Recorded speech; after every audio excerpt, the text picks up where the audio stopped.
The Pittsburgh Pirates.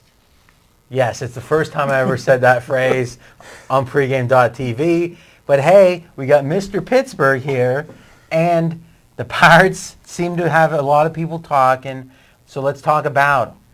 I actually have some thoughts on this, but let's hear your thoughts first. What's going on with this Pirate team? Well, I'll tell you what. They are partying back in Pittsburgh like it's 1992. Not the song 1999, No, but okay, 1992. Because okay. that is the last time Pittsburgh had a winning baseball team. Can you name some players off that team in 92? Oh, well, that's the 92 with the Sid Bream and the slide and Bonds' chicken wing throw is the last baseball game I really cared about that I didn't bet on. There was, you had Bonds, Bonilla, Drabek on that team. Van Slyke. It was a long time ago. But seriously, the Pittsburgh Pirates, as we're going into action today, we're taping this on Friday, July 15th, 47-43. They have never been this many games over 500 this late in the season forever. And they're doing it with pitching. The Pirates, they're consistent. Their starters are getting them those games where, again, like I talk, a quality start. Go out, get me 6 innings, give up 3 runs or less, and you've got your team in the ball game. And where the Pirates have excelled is their bullpen, unbelievably. Haranahan for the Pirates. What's his name? I got it out once. Don't ask me to try to get it twice. It's a situation. He hasn't blown a save this year. The guy is perfect, and that's it. When you're a team, he goes, that's the other, yeah, you guys. That's why I could never be a professional broadcaster, because I could never say all these Japanese that's names. what I'm saying. We know that I'll say they're not going to pluck you away from pregame for MLB. Number 25 or number 52. Yeah, he's coming in right now. I'll make sure you look at the sign. Yeah. Okay. Yeah. All right, so let's get serious, because really our goal here is not the water cooler talk. Mm-hmm. It's what's the batter. What does the batter gain and lose? Now, I actually have a theory on this, and I actually explained it to VR on our weekly podcast a couple weeks ago. And remember, you can get all those podcasts at pregamepodcast.com. Is I said, listen, if the Pirates, now again, they've won a few more games since, mm-hmm. but at the time they were right at 500. I said if they had lost 6 games that they ended up winning, which, let's be honest, there's a flukiness to a long baseball season. Right. Then being 6 games below 500 at that point wouldn't have been much of a conversation. It would have been they're slightly overperforming, because the Pirates had the lowest win total of all Major League teams entering the season. The over and under was the lowest. So they were projected to be the worst team in baseball. Being even 6 games below 500 in this hypothetical would have made them, they would have been exceeding expectations, but not so much that it would be a big conversation. My point was that the difference between those 6 games has made it a conversation. And because it's a conversation, it means that there's probably less value for them than you would expect from a team that's overperforming, because everyone's talking about the fact they're overperforming, which means people are going to be like, oh, they're plus 135? I want to take advantage of that. Now, VR's point was that oftentimes the betting market lags the water cooler. So the guys on talk radio talking about the Pirates, it might take a while for the betting public to catch up. He still saw value as of 7 days ago on the Pirates. What's your take? I have to agree with that. I found over the course of years, and I'll give you an example back in football season a couple decades ago, you'll have to remember this, but this is a situation when bad teams are traditionally bad, Vegas is very slow to believe in them. So you're saying when bad teams who are traditionally bad, like the Pirates, start to do better, they're slow to believe in right. them. Okay. And it's just the opposite when perennial good teams are playing bad. The market is so slow to adjust that they're not as good as they are. And the example I would give to you, and again, dating myself that you love to do so much, but when Tom Landry was at the end of his career, it was ironic. As a coach or a player? As a coach for the Dallas Cowboys. And it was ironic. I thought he was talking about like when he was the player for the Giants back in the 50s. But this is an important point. At the same time, you had Shula at the end of his coaching career at the Dolphins. You had Chuck Noll at the Pirates, the Steelers. You're all frustrated three of right them. now. All three of them. Those teams were bad, but there was so much value because they had been perennial, top end teams in the NFL that you were making money going against them, taking the dogs against them because the market just didn't adjust. Now we're talking about 30 years ago. And the market's quicker to adjust today because of the internet and the people just in general, the betting public smarter than they were several decades ago. But the point is still there. They don't adjust fast enough to bad teams becoming And I good. always, when I did Chad Millman's podcast on ESPN in December, I told him I think that it's overstated, the whole idea how sharp people are today. And like I told him, I said, I think people know more, but they also know what to eat to be healthy.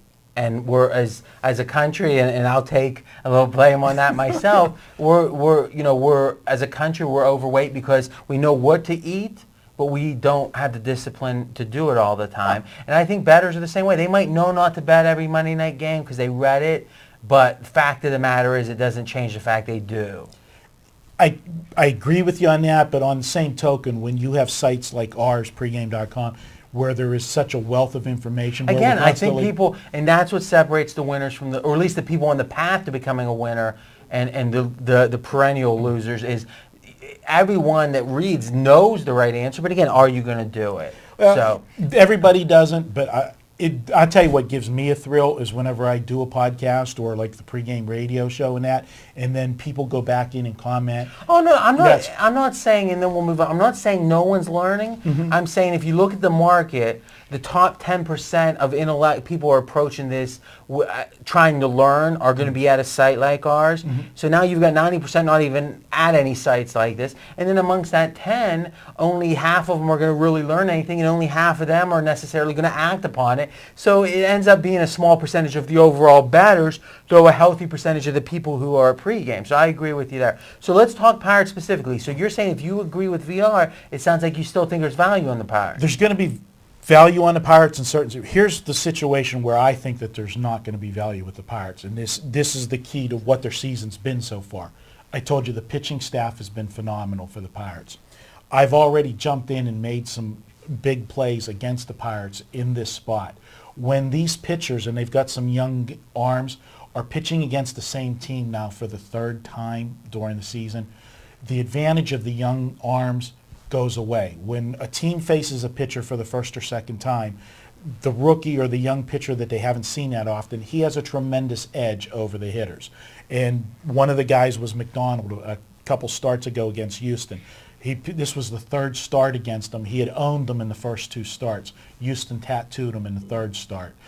Saturday night, just before the All-Star break, I took the Cubs against Pittsburgh in the same situation. The pitcher was going for the third time, Correa, against the Cubs. He had owned them the first two starts, was out in the fourth inning in the third start. And so you will see this team, when you get some of these guys later in the season, they're not going to be pitching as well as they were early on. But now you have that perceived value on the Pirates. You're going to get value the other way. I think that's a great point, is that there's a strong advantage for new pitchers, either sometimes even if the guy's a veteran in a new league, mm-hmm. especially a guy first time around any league. Right. And then you're going to see people seeing, excuse me, they're going to see 6-2 and, good ERA, but lo and behold, that second and third time through. So you're looking at the young starting pitchers, and is it the third time that's the key? Every time they face that same team, advantage shifts the other way. At what point do you start looking to really fade them? Is it the third appearance against the third appearance is definitely, especially if the first two were early in the season, like real close. If both of them came in April or, late April in the first week of May, and now, there's been the big gap. Why would that? That seems the opposite. Logically, you would think if they faced them 2 weeks ago and face them again, they're going to be more tuned in than if they faced them 2 or 3 months ago. Yeah, the situation. But the other point that I'm getting with some of the young guns, when you get a guy later in the season, you're starting to get an inning count that these guys have not had.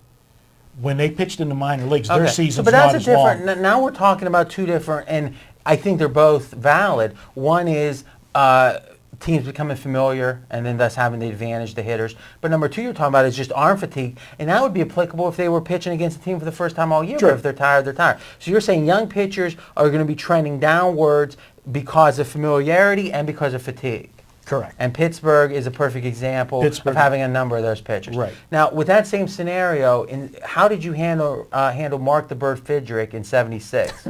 Because it was, for those out there a little younger, look it up on Wikipedia. Go ahead. He was crazy. But were you fading him? Back then I probably was just wanting to watch and see what he was going to do. With jumping over the foul line when he goes back to the dugout, and there's different antics that he used to do. Anything else about the Pirates? I'm excited for the city of Pittsburgh because I'm not. This really, because I'm not, because here's the thing, and I argue, and I'll give a little sound out to my buddy Matt back in Columbus. He's a huge Pirate fan, and I keep telling him, you support that team, and you reinforce the idea that they're not spending the money, they're taking the revenue sharing and putting it in their owner's pocket. And imagine, and again, it's an extreme example because of the payroll, but the Yankees if the Yankees had this record right now, you think people would be celebrating? No. Or they'd be on the third manager probably this season. And the fact that I'm not saying that the Pirates have to compete or even going to be able to year in and year out, but in 20 years you're supposed to have some winners. And there's been a lot of small market teams that not only made the playoffs but won World Series. The fact that we're not, there's got to be some culpability with these owners. And if 1 year, let me ask you, if they finish the season 7 games above 500, but they don't make the playoffs, what is that? For Pittsburgh, it's going to be a big thing. Really, do you know that the Pittsburgh Pirates have, in all sports, the longest consecutive losing season streak of all teams? That's going to be huge for this team to stay over. If somehow, some way they build upon it, yes, but I'm very skeptical. And I think if you support, again, if no one showed up, they'd be doing something a little different, you would think. Well, the difference is in Pittsburgh, right now this season, people are showing up. Now, they got lucky. They had a good interleague schedule. They had the Red Sox come to town.